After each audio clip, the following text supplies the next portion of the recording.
አንድ ነገር ልንገራችሁ።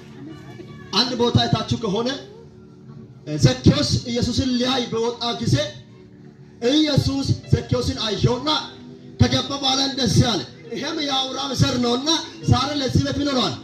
መዳን ሆኗል አለ። ለካ ለአብርሃም የተገባው ኪዳን በእኛ ላይ ይሰራል። አጠገብ ያለውን ያዝና በአንተ ላይ ይሰራል በለው።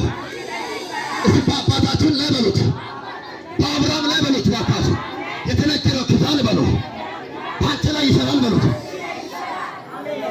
ላንተ ለዘርህም ካንተ በኋላ ለሚመጡትም ቃል ኪዳኔ ካንተ ጋር ጎብጣ የምትሄደው ሴትዮ ያቺ ሴትዮ መጥቶ ሲፈውሳት አይወዳን እዛ ያሉት ሁሉ ሲከራከሩ እንደዚህ አለ፣ እቺ አለ የአብርሃም ዘር ሆና ልትፈወስ አይገባትም። አጠገብ ያለውን ያዝ፣ ኪዳን አለ በሉት።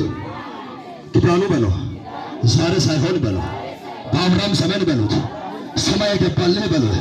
ያ ኪዳን በራካቱ ይፈጸማል በሉት። ፈግ ይካፓሲ አላማ እንዲና ስፕሮፋኒ አከሻካይ በጌታ በኢየሱስ ይታተምልሃል። ያ የተስፋ ቃል ይታተምልሃል። ያ የኪዳኑ ቃል ይታተምልሃል። እስቲ በአብርሃም ውስጥ ታይቻለሁ የሚል ሰው እኔ በአብርሃም ውስጥ ታይቻለሁ። አብርሃም ሲያናግረው እኔን አናግሮታል።